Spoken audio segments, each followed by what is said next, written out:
Sud Radio, les clés d'une vie, Jacques Pessis. Les clés d'une vie, celle de mon invité. Les décennies ne vous ont jamais empêché de demeurer dans la note.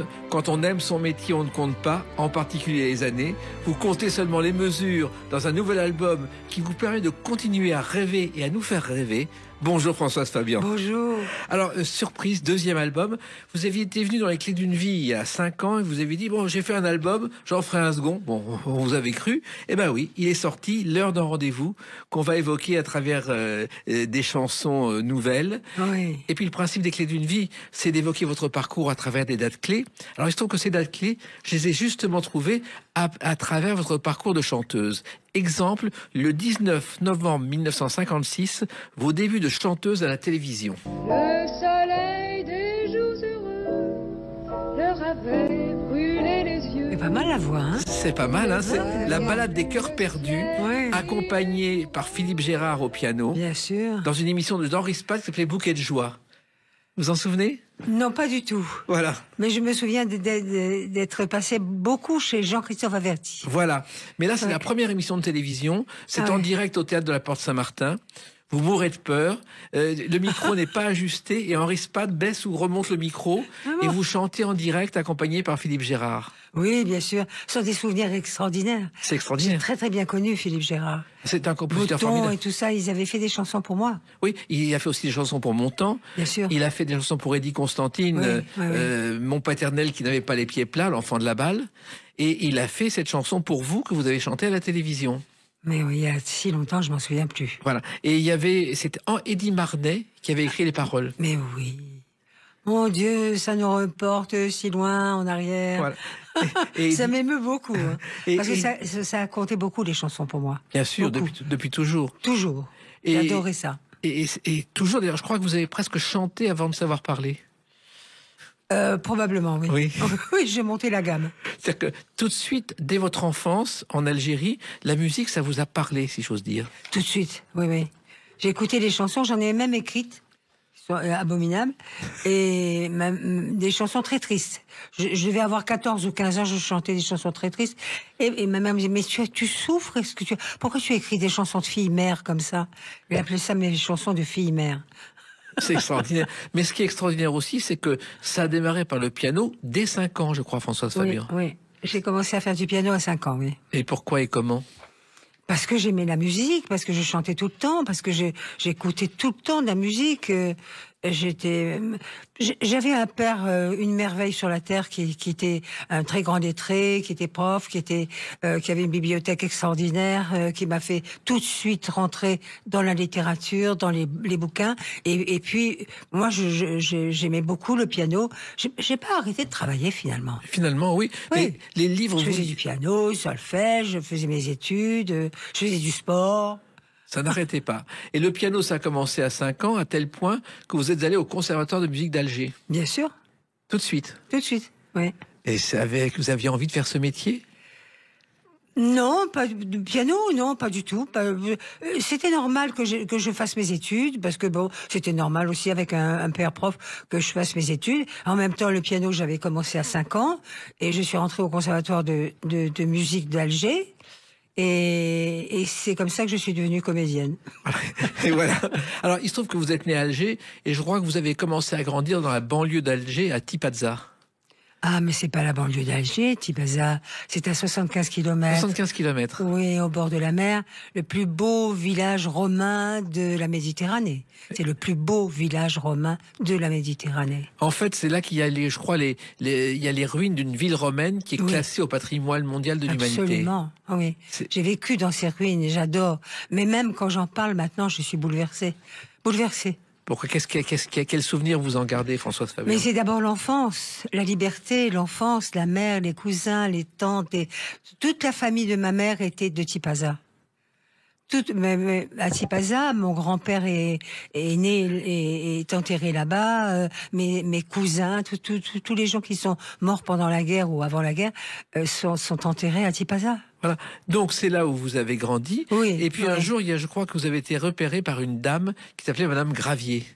Madame Granier. Granier, oui, qui était professeure d'art dramatique et qui a cru en vous.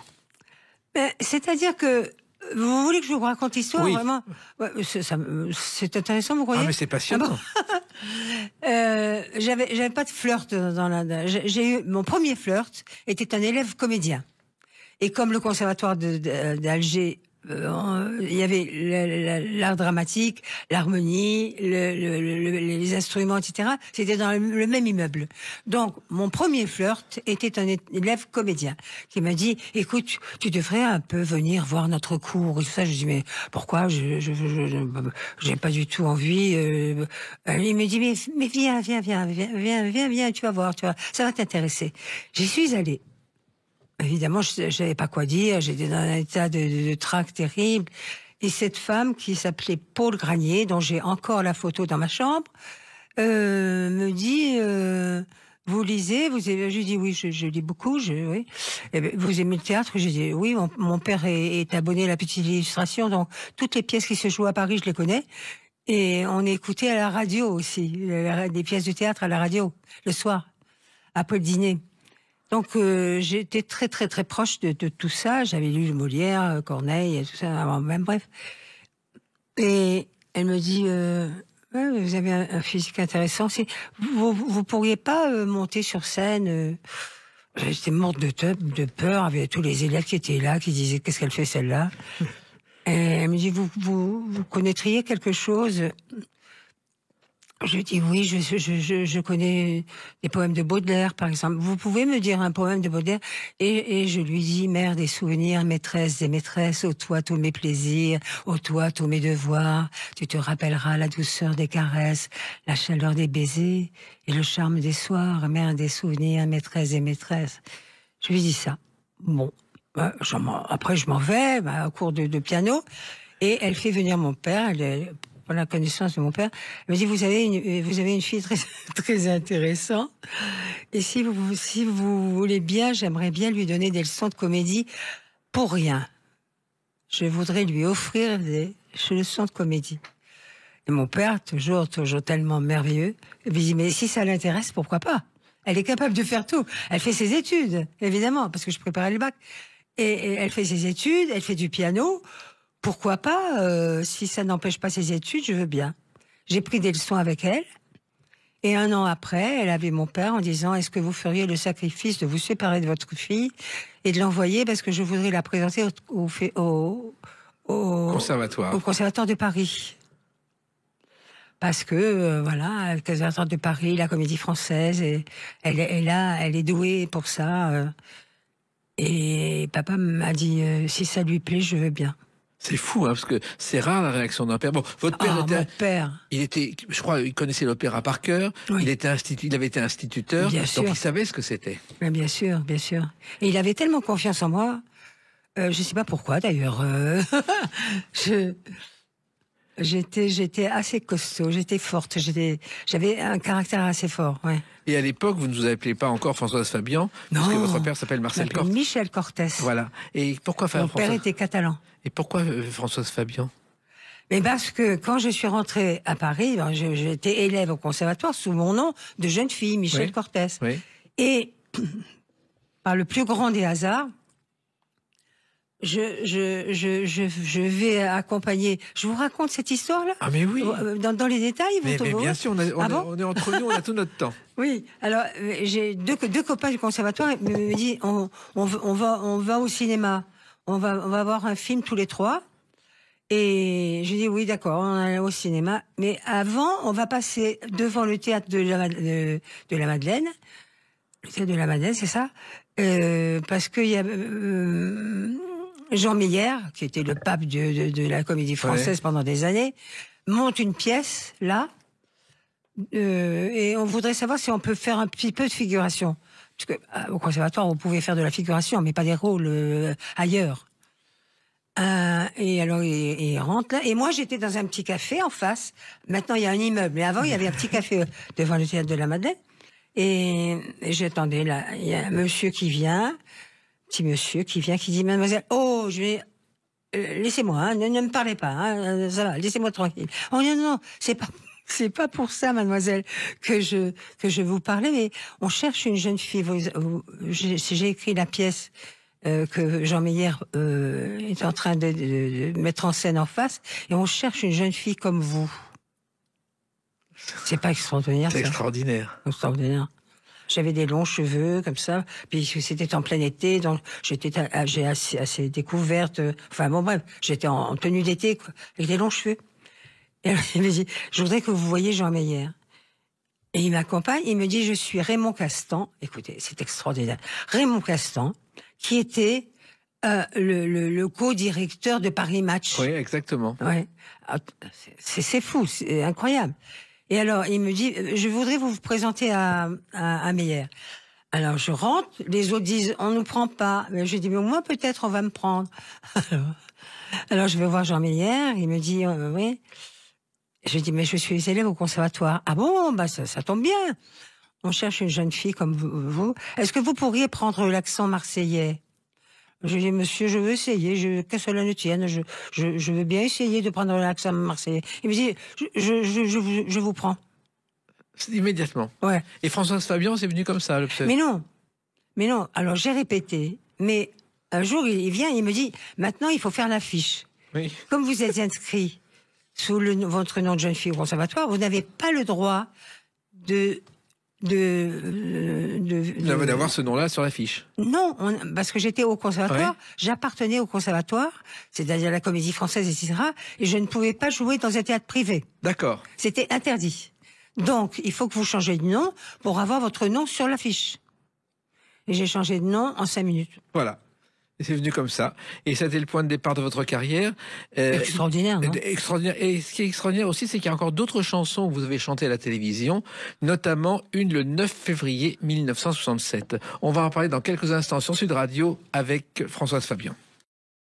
Sud Radio, les clés d'une vie, Jacques Pessis. Sud Radio, les clés d'une vie, mon invité Françoise Fabian. Nous parlerons tout à l'heure de ce nouvel album événement, L'heure d'un rendez-vous, votre deuxième album. Mais la chanson, justement, ce n'est pas nouveau pour vous. On a évoqué déjà Bouquet de joie.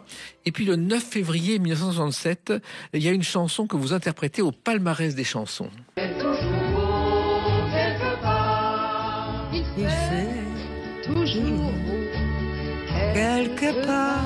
Vous êtes dans une émission de Guy Lux avec Guy Béard pour chanter cette chanson. Guy Vous en Béard souvenez? m'a fait beaucoup de chansons. Absolument. Ouais. C'est vrai qu'il vous avait invité. Je crois que c'est la seule fois où vous êtes passé dans une émission de Guy Lux. Oui, mais je suis passée plusieurs fois avec Guy Béard dans Oui. cette question. Oui. Et J'ai c'est- chanté plusieurs fois avec Guy Béard à la Voilà. télévision. Voilà, tout à fait. Ouais. Et Guy Béard faisait partie de vos fans à tel point que ça a été le point de départ de l'écriture de chansons. Il aurait voulu faire des chansons pour vous. Oui, absolument, mais il en a fait pour moi, Oui. des chansons. Oui. Vous êtes D'autres d'ailleurs aussi. Voilà, mais ça, justement, il y en a eu d'autres. Mais surtout, Guy Béard, c'était un personnage à part. C'est-à-dire qu'il avait ses amis et ceux qui ne voulaient pas voir. Et vous étiez parmi les gens qui l'admiraient. Oui. Ah, c'était des caractères, hein. Vous êtes allé dans sa maison à Garches. Oui. Et, Oui. il vous recevait. C'était délirant. Et il était d'une telle générosité, puis il était gentil. Il avait l'air d'un petit gars. Pour moi, il avait l'air d'un petit garçon, Guy Béard. On me disait, oh, il est dingue, il est fou, il est ci, il est là. Moi, avec moi, il était comme un frère, mignon comme tout. C'était comme un cousin, quoi. On rigolait beaucoup ensemble. Et je sais pas, il m'avait fait confiance. Il aimait bien ma voix. Et il m'a fait plusieurs chansons. Il y en a plusieurs que j'ai chantées à la télévision de Guy Béard. Et de Marcel Hérard, j'ai pas la mémoire des noms. Vous l'avez. Chez Averti, vous avez chanté du Guy Béard. Oui. Et puis dans d'autres émissions Oui, aussi. avec d'autres. Et Philippe Hérard, je Philippe crois. Gérard. Non, il y a eu Philippe Gérard. Philippe Gérard, bien sûr. Bien sûr. Mais il y en a eu d'autres, mais surtout, il vous recevait, il nous recevait. Guy Béard était quelqu'un qui vous appelait à 7h du matin en disant, viens dîner ce soir, on sera 4 personnes. Vous arriviez, vous étiez 500. Vous avez vécu ces fêtes-là? Non. Ah, c'était extraordinaire. Non. C'était un personnage extraordinaire. Et alors, la chanson, justement, à cette époque-là, vous avez envie d'écrire un album et vous allez faire appel à plusieurs auteurs. Oui. Et ça s'est passé comment? Ça, c'était une envie très chère. Patachou et tout ça. Oui. Guy Béard qui me disait, il faut faire. J'avais Botton m'avait fait des chansons Frédéric aussi. Botton, oui. Frédéric Botton. François Sagan m'avait Bien. fait des chansons aussi. Et puis. Voilà, je voulais faire un disque et je suis allée voir Gainsbourg, que j'adorais passionnément. Et là, il m'a dit, moi, je ne partage pas. Il voulait faire tout l'album. Oui, il voulait faire tout l'album. Et là, je pouvais pas renvoyer les autres. Non. Je pouvais pas dire aux autres, alors, je prends Gainsbourg, vous, je vous lâche. Et j'ai pas fait l'album. Et surtout, Gainsbourg, c'était l'époque où il n'avait pas encore le succès de chanteur. Il écrivait des chansons pour les autres, notamment pour France Gall. Avec Oui, mais qui il était magnifique, c'était magnifique. Extraordinaire. Je l'admirais beaucoup, beaucoup. Il avait le génie de composer et le génie de mise en scène personnelle. Ouais. Parce que Gainsbourg, moi, j'ai jamais cru, c'était Gainsbourg. Mais non, c'est toujours Gainsbourg. Gainsbourg, c'était les autres qui disaient ça comme ça.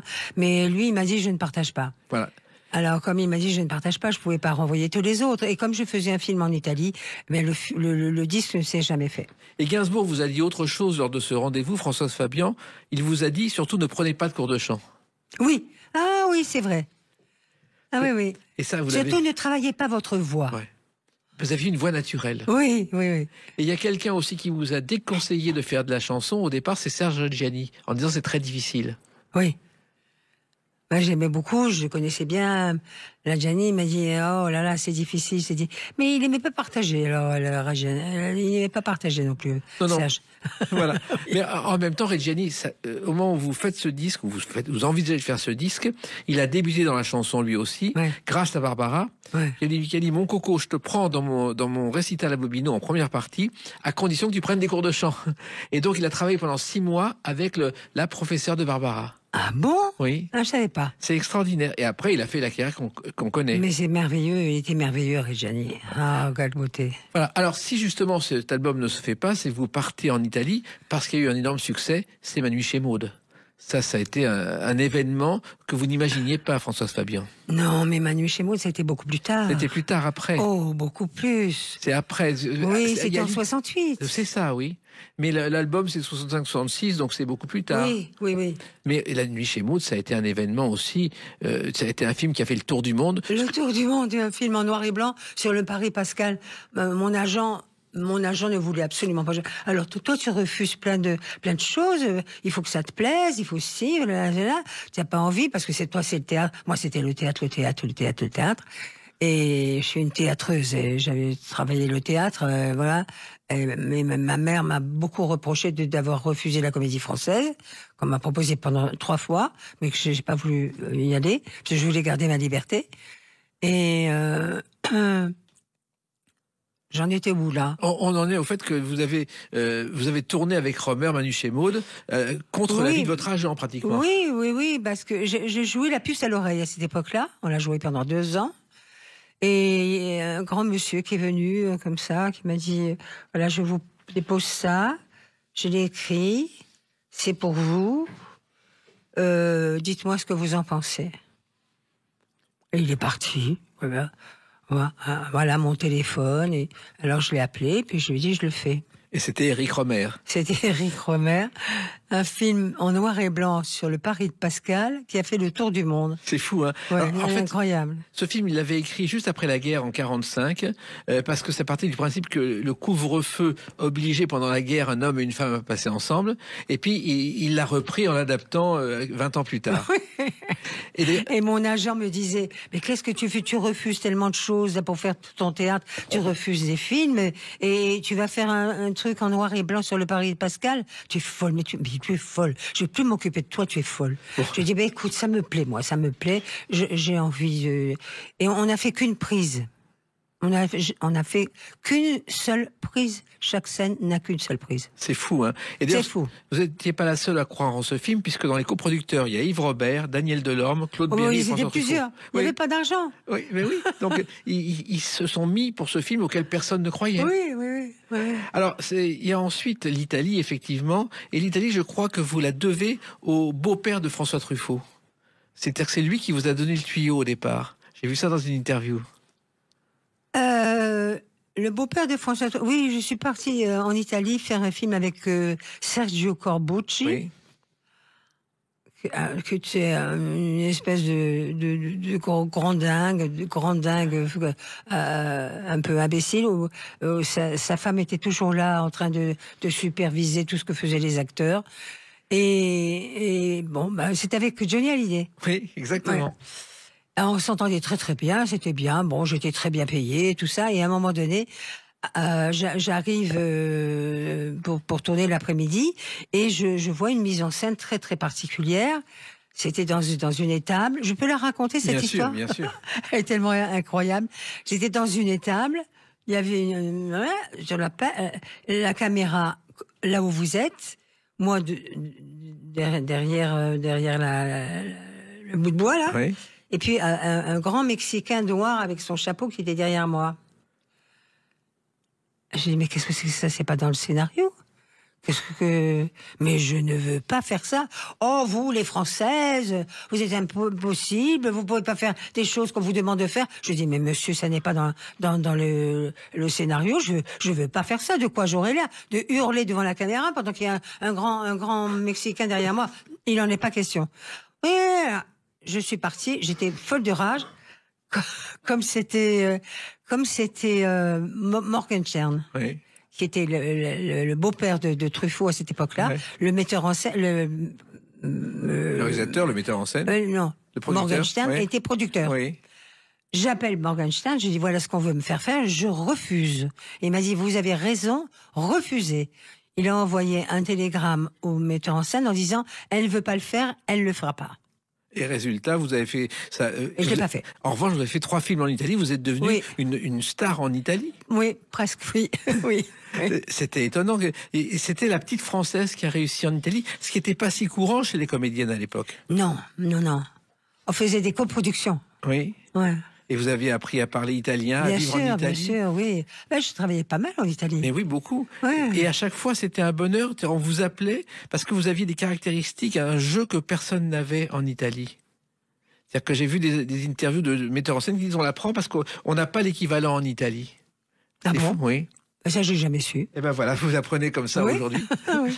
Alors moi j'ai appris aussi d'autres choses sur vous et on va revenir à une date un peu ancienne aussi, mais qui est liée à la chanson le 10 décembre 1966. À tout de suite sur Sud Radio avec Françoise Fabian. Sud Radio, les clés d'une vie. Jacques Pessis. Sud Radio, les clés d'une vie. Mon invité Françoise Fabian, à l'occasion de la sortie de ce nouvel album, L'heure d'un rendez-vous, qu'on va évoquer tout à l'heure. Ouais. Et on a déjà écouté 2 chansons à la télévision et j'en ai trouvé une 3e qui date de 1966, du 10 décembre. C'est une émission qui s'appelle Extra Aznavour et vous chantez une chanson de Charles Aznavour. En bleu, blanc, rose, je me repose. Les honneurs de l'amour. Vous vous en souvenez des honneurs de l'amour? Oui. C'est J'ai jamais entendu. Ben voilà. De la guerre, Et là là. C'est-à-dire que c'était un show d'Aznavour pendant 1 heure. Oh là là là. de l'amour. Ah Et vous êtes oui. dans ce show Mon d'Aznavour amour. avec Mireille Mathieu, Martine Carole, Geneviève Grade. Il n'y a que des comédiennes. Et vous Oh. ouvrez l'émission avec cette chanson. C'est extraordinaire, je m'en souvenais pas du tout. Voilà. Et Aznavour, en plus, ensuite, est devenu un ami très cher. Oui, je l'adorais. On se retrouvait dans le midi, on allait déjeuner ensemble. Oui, il habitait à côté de chez Oui, vous, à mais il quelques habitait, kilomètres. oui, à quelques kilomètres de chez moi, ouais. D'ailleurs, un jour, quand vous avez décidé, voici 5 ans ou 6 ans, de faire un album de chansons, vous êtes allé le voir. Oui, je suis allée le voir et je lui ai dit, voilà, j'ai envie de chanter des Aznavour, quoi, parce que c'est un de mes grands préférés. Et il m'a dit, oh ben, je viens d'écrire 2 chansons pour femmes, tiens, Ouais. justement. Il m'a dit, je vais te faire. Il a été tellement gentil. Il m'a amené mettre le disque comme ça. Il m'a amené, et puis alors on s'est retrouvés après à table en l'écoutant. Tellement simple, tellement mignon, tellement généreux. C'est-à-dire qu'il écrivait les chansons à 8 heures du matin, après avoir un pain dans sa piscine, il se mettait au piano, il avait un mini-studio dans sa maison de Oui. Mauriès, et Ouais. il écrivait des chansons. Oh, il avait un mini studio dans la maison de Maurier. J'y suis allée, c'était pas minuscule. Non, la hein. maison était grande, mais Ah le oui. studio était au premier étage. Oui, mais avec enfin, il y un avait micro- tout. Il y avait tout. Il y avait un bar, il y avait... il y avait tout. Il y avait un piano incroyable pour enregistrer. Oui, Quoi. oui, absolument. Mais Extraordinaire. il aime bien ce petit coin où il pouvait travailler en paix, loin de tout le monde, loin de la famille qui venait le voir. Oui, oui. Et donc c'est ainsi qu'est née une chanson qui s'appelle Ce diable d'homme. Je croyais à l'amour idyllique et céleste. Elle est jolie la chanson. J'ai peut-être un peu trop rêvé au cinéma. J'adore ces chansons. Ma province natale avait déteint sur moi. Et je vivais tranquille, sans haut et sans bas. C'est vrai qu'on reconnaît le style d'Aznavour. Ouais, je me suis donné sans opposer Et il avait envie de vous écrire une autre chanson. je Alors, crois. il avait écrit 2 chansons. Il m'a dit, tiens, j'ai écrit 2 chansons, tu tombes bien. On s'est tutoyé tout de suite. Tu tombes bien, j'en ai écrit 2 pour femmes.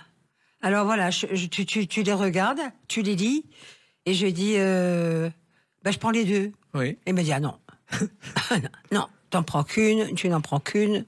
Et je sais pas, à cette époque-là, on se voyait quand même encore un peu. Vous n'en prenez qu'une. J'ai dit, oh, quel dommage, pourquoi l'autre? Non, alors, choisissez. Alors, j'ai pris celle-ci. Et c'est comme ça. L'autre... L'autre est restée inédite. Non, il devait les avoir écrites pour sa chanteuse américaine. Là. Oui, pour la Xaminelli, peut-être, avec qui il préparait un show, justement. Bien sûr.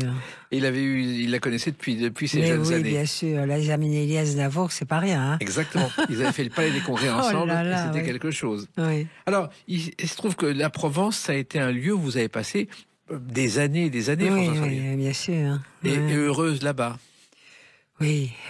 Et là, vous, à l'inverse de beaucoup d'autres qui se trouvent en Provence et qui prennent leur retraite, vous n'avez jamais pris votre retraite. Il n'est pas question pour vous d'arrêter.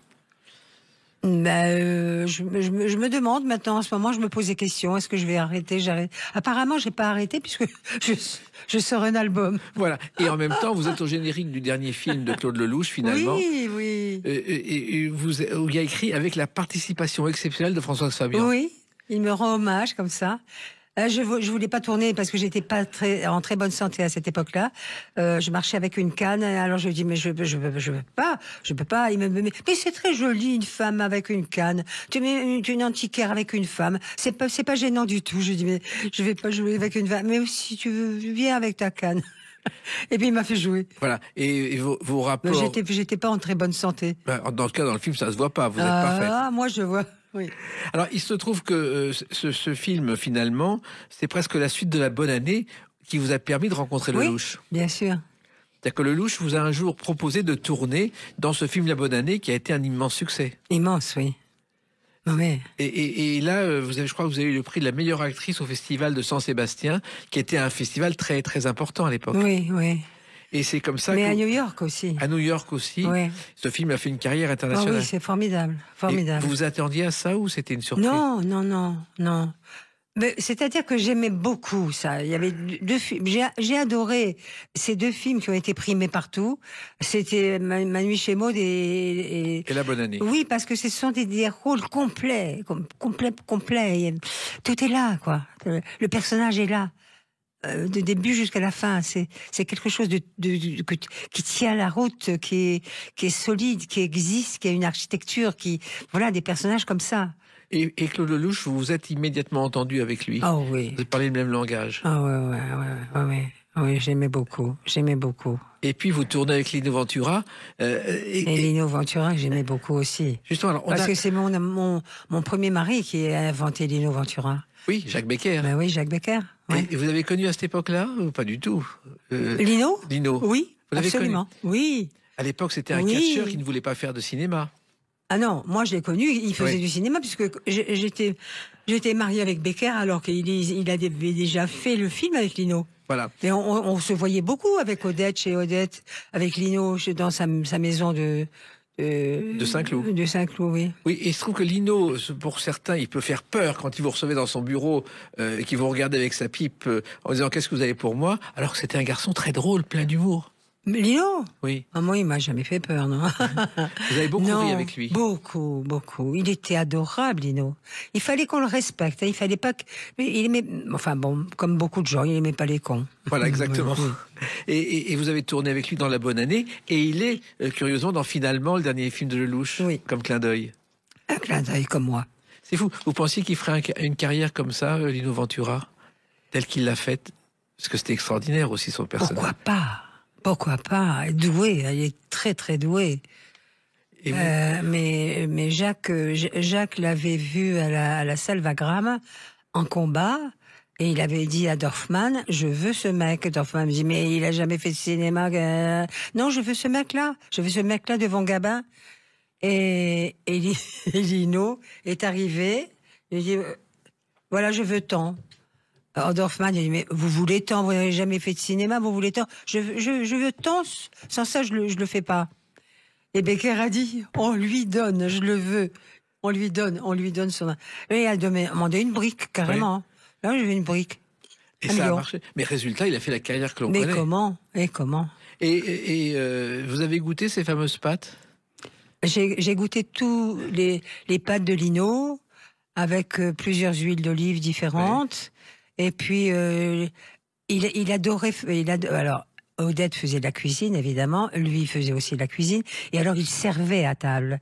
Quand il avait la côte de bœuf, oui. On lui servait la côte de bœuf comme ça, et on lui tendait les assiettes et il coupait les morceaux de côte de bœuf à chacun de nous à table. Lui, il avait la planche en bois avec la côte de bœuf et c'est lui qui servait. C'était très, très, très, très raffiné, très précieux. C'était une messe, les déjeuners chez Lino. Et je ne sais pas si vous le savez, mais un jour, il a fait un match de pâtes avec Georges Brassens. Ah oui, à qui il m'en a parlé, oui. Voilà. Et Lino Ventura a perdu au 15e plat. Ils ont pris 15 plats de pâtes avant de s'arrêter. Ah oui. La bonne année, je crois que l'un des plus grands fans, c'était Stanley Kubrick. Et Sidney Pollack. Et Sidney Pollack. Ouais. Et Sidney Pollack vous a fait une proposition un jour. Sidney Pollack m'a fait une proposition un jour. J'étais à Rome. Et puis, il était allé à l'hôtel. On a pris rendez-vous. Je suis allée le voir. Et il faisait un film à ce moment-là. Il préparait un film. Et il m'a dit, j'aimerais bien.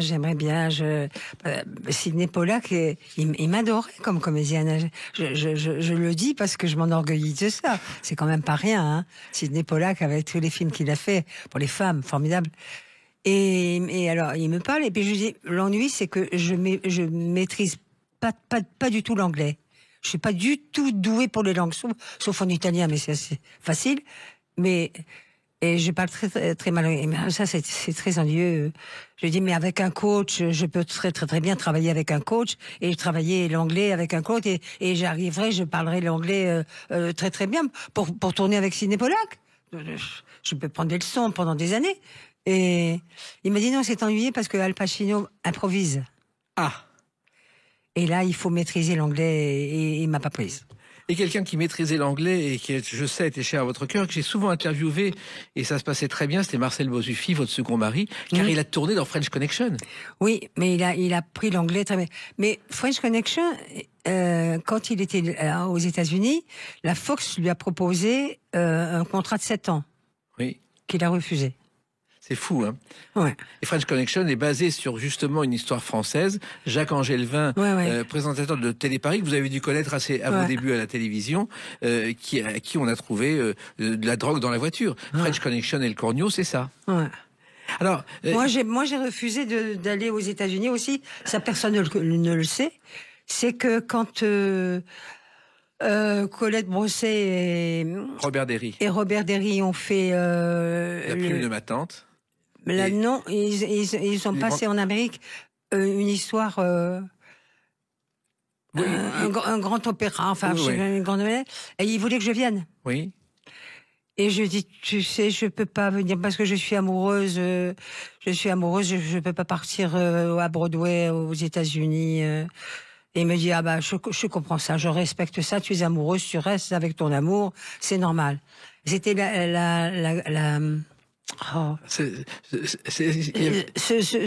les Branquignoles, mais c'est un opéra qu'ils ont créé après. Oui, et ils ont pris cette fille française qui a fait une carrière aux États-Unis. Exactement. À partir de la grosse valse. Exactement, à partir de la grosse valse. Oui. Et elle a fait une carrière, notamment, elle a joué dans 8 et demi, et c'était Liliane Montevecchi.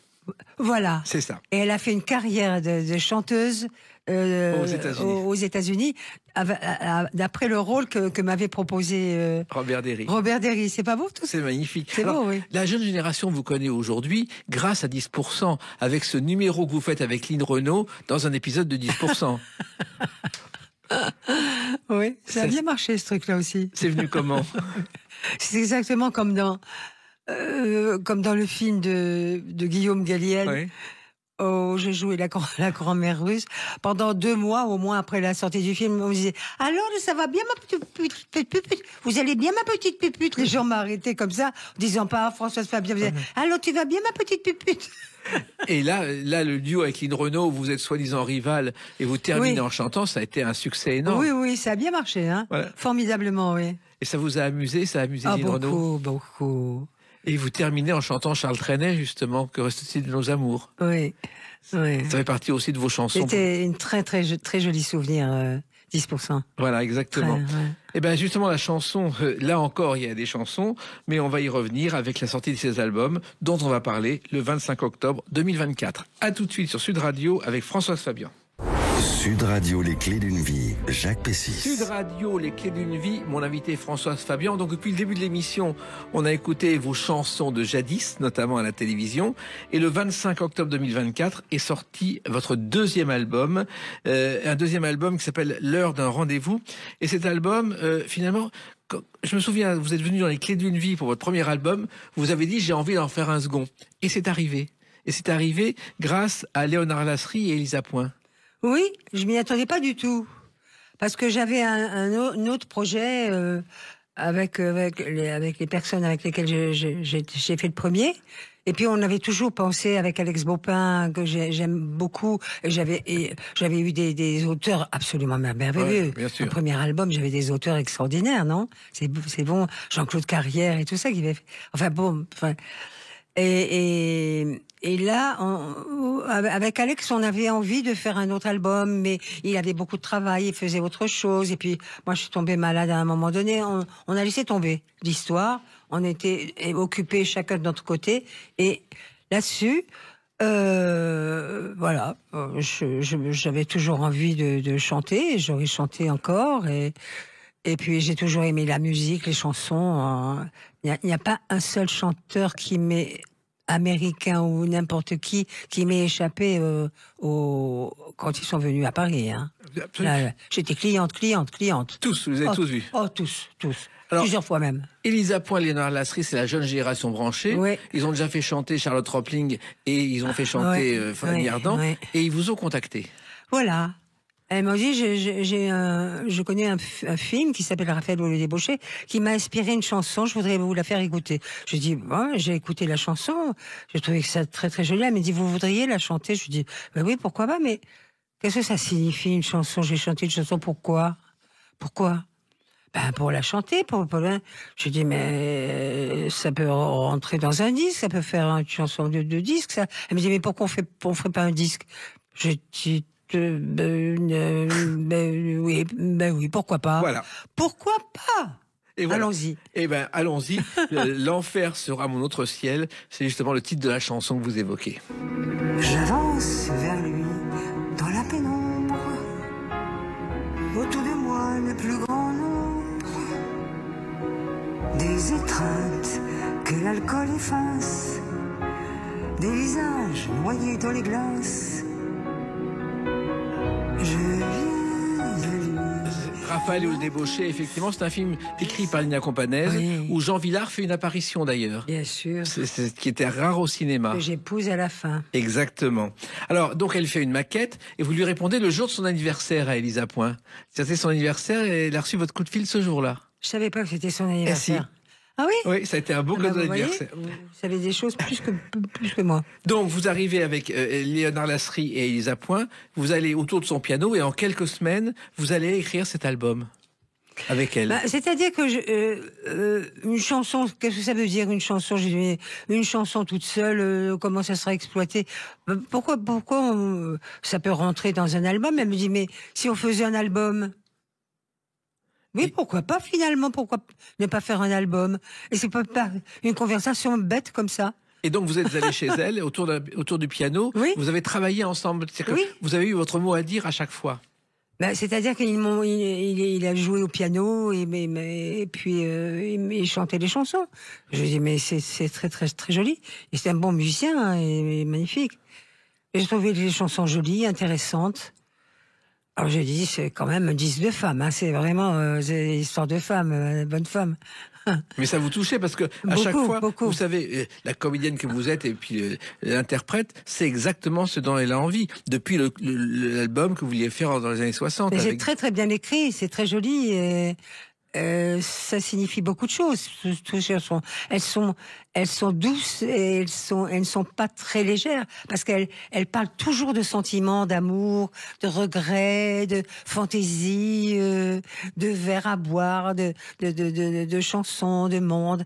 Il y a beaucoup de monde dans ces chansons. Et il y a une chanson aussi qui est très touchante qui s'appelle J'étais en enfance. J'étais en enfance dans tes bras. Ah oui, C'était bien là, mon seul chez moi. Dans la grande douceur de ton cœur qui battait tout près, pas ailleurs. J'étais en enfance, dans tes yeux, dans leur regard si amoureux. Je dansais, je jouais sans cesse, à la recherche de 1000 caresses.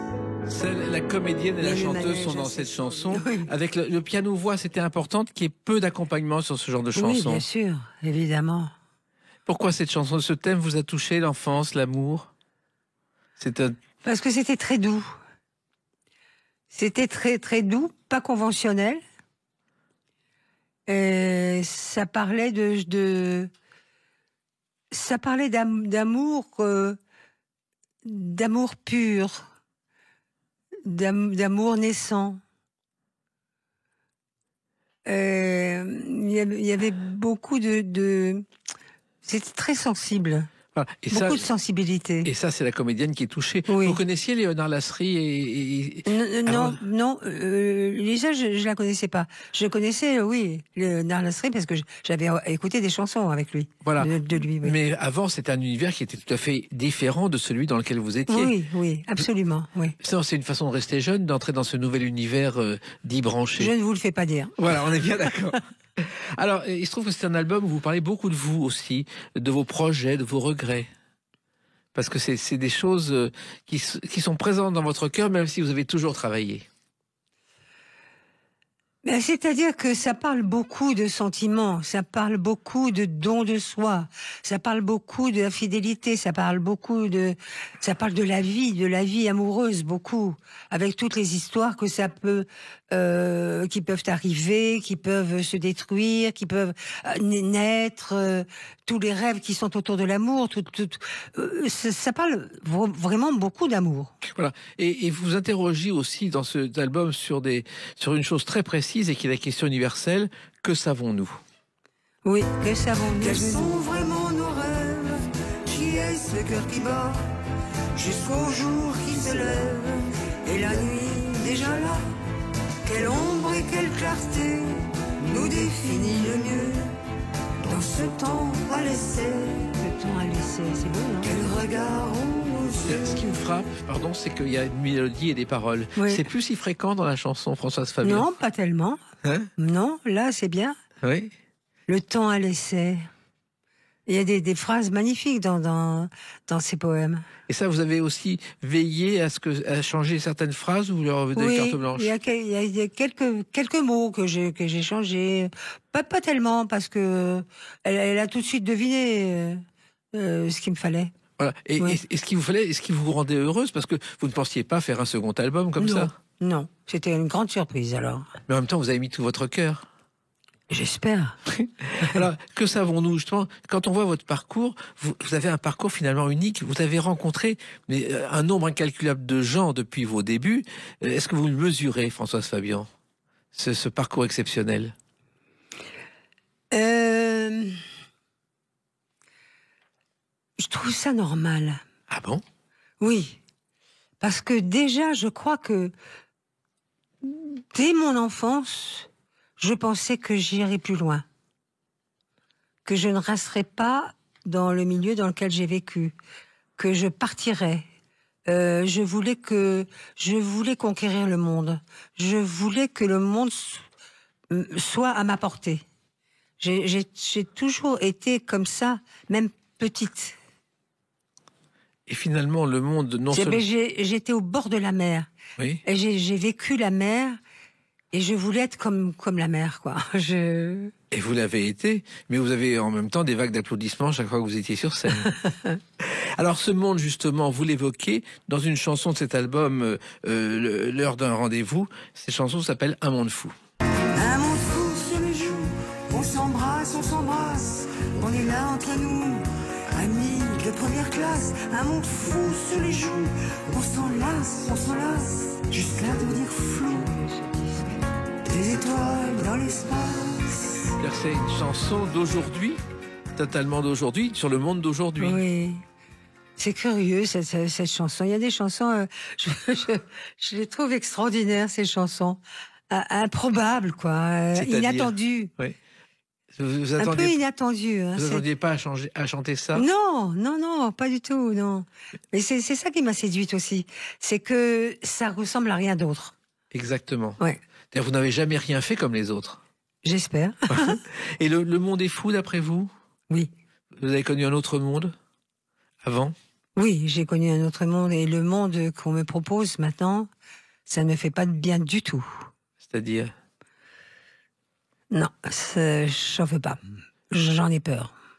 Oui, mais en même temps, vous y vivez, vous avez votre cocon dans ce monde-là. Oui, bien sûr. Mais je suis très content d'avoir mon âge. Le monde est fou, déjà, Jacques Dutronc le disait en 67 dans Les Cactus. Hein. C'est pas nouveau. Oui. Alors, il y a une autre chanson aussi dans cet album, et cette chanson, eh bien, elle avait déjà été enregistrée par l'auteur de la chanson, par la compositrice, c'est Obscène. Se dire je t'aime, J'adore cette chanson. n'est pas obscène. La musique est magnifique. C'est un poème, quoi qu'il advienne. Se dire je t'aime est dans nos veines, notre ADN. Alors cette chanson est particulière, vous dites, Elisa Point l'avait enregistrée sur un album, vous l'avez entendue et vous avez presque exigé de l'enregistrer, Françoise Fabian. Je ne savais pas que c'était déjà pour quelqu'un d'autre. C'était Léonard qui devait la chanter, oui. La chanson. Et il me l'avait proposé et je dis non, je veux pas chanter ça. Je veux pas chanter ça. Ah bon? Je dis non, c'est peut-être le mot obscène que j'arrivais pas À imprimer. À imprimer, voilà. Et puis une autre fois, ils me l'ont joué. Et mais j'ai dit mais je veux chanter ça absolument. Et je l'ai possédé, cette chanson. Ce qui est étonnant dans cet album, c'est la variété des rythmes. C'est-à-dire qu'on passe du piano-voix à des rythmes très différents. Oui, et oui. ça vous a plu aussi. Il y a même du tango, même. Oui. Oui. Et ça vous a touché? Mais parce bien que sûr, mais bien sûr. c'est pas si fréquent, en plus, de passer d'un rythme à un autre. Oui. Et vous savez, j'étais baignée par les textes et par la musique dans ma vie. Donc là, il y a des textes et il y a la musique. Je trouvais ma place. Exactement. Et il y a une chanson sur un rythme argentin qui est Insomnia. Et je traverse les nuits monotones, inconstantes, du salon à mon lit, quand les heures se font lentes, et je regarde ma vie, encore à mes côtés, comme une dernière amie, quelqu'un qui me connaît. Vous vivez ces chansons, même en les écoutant, vous les vivez, Françoise Fabian. Oui. C'est un bonheur. Je sais pas, c'est presque une source de jouvence pour vous. Oui, chanter, c'est une source de jouvence, oui. C'est pour ça que les chansons comptent énormément. Et le tango argentin ou Insomnia, c'est une chose qui vous a touché? Bien sûr. Vous Oui, n'êtes bien sûr. pas insomniaque? Je suis totalement insomniaque. Totalement. Totalement. Donc vous profitez Tragiquement insomniaque. C'est-à-dire? Depuis l'enfance. Oui, mais ça vous empêche pas de profiter de la vie, au contraire. Non, bien sûr, mais je rêve ma vie, et je rêve beaucoup ma vie. Oui, oh là là. Vous avez toujours rêvé votre vie. Oui. Ou je ne dors pas, et quand je dors, je suis très, très agitée. Je rêve beaucoup. J'ai pas des nuits tranquilles du tout. J'envie ça à un point, vous n'imaginez pas. Ah ben, si, j'imagine. Et puis dans cet album, il y a une chanson aussi qui est très touchante, c'est Tant que je n'y pense pas. Et ton cœur sans mon cœur, puisque je n'y pense plus, n'est plus un film d'horreur, une souffrance éperdue. Et ta peau sans ma peau, tant que je n'y pense pas, est un lointain sanglot que j'évite à chaque pas. Cet album, finalement, Françoise Fabian, c'est la réconciliation des générations. Léonard Lasserie, Elisa Point et vous, c'est des générations très différentes et ça fonctionne. Oui, bien sûr, mais ça, c'est parce que nous sommes tous les trois des artistes. C'est vrai. Et c'est vrai qu'il n'y a pas d'âge, il n'y a pas Non. de conflit de génération. Non, il n'y a pas d'âge. Cet album, vous êtes tout de suite compris lorsque vous l'avez enregistré. Une fois que ça s'est fait, c'est parti. Ça a été très vite. J'ai été, malgré moi presque, parce que je m'y attendais pas du tout, et puis que j'avais d'autres propositions pour plus tard, mais peut-être qui ne se seraient peut-être jamais réalisées. Mais j'ai été séduite. J'ai été séduite et puis comme j'ai envie de chanter, que je chante tout le temps, je me suis dit on m'offre ça, pourquoi ne pas en profiter? Voilà. Pourquoi ne pas le prendre et puis me régaler avec ça? Voilà. Maintenant, là, le succès là, ça me regarde plus. Je sais pas. En tout cas, c'est un album qui n'existe pas beaucoup aujourd'hui, Non. avec ce rapprochement des générations, avec ses rythmes, ses mélodies et ses paroles. Oui. Et ça vous donne envie de continuer à chanter. Ah ben je chanterai toujours. Voilà, le plus tard possible. Ça s'appelle L'heure d'un rendez-vous. En tout cas, le rendez-vous d'une heure a fonctionné avec vous parce que vous avez tellement de souvenirs à raconter que pour le prochain album, parce qu'il y en aura un, vous reviendrez dans les clés d'une vie. Oh là là, il y a tellement de choses que je pourrais vous raconter. Et bien alors à très Qui vite. pourraient vous amuser. J'en suis convaincu. Il y a beaucoup de choses de ma vie qui sont très amusantes. Oui, et je suis sûr que ça amuserait aussi les auditrices, auditeurs qui sont de plus en plus nombreux à nous écouter. Merci Françoise Fabian. Merci à vous. Et tous mes Merci. vœux de succès. Les clés d'une vie, c'est terminé pour aujourd'hui. On se retrouve bientôt. Restez fidèles à l'écoute de Sud Radio.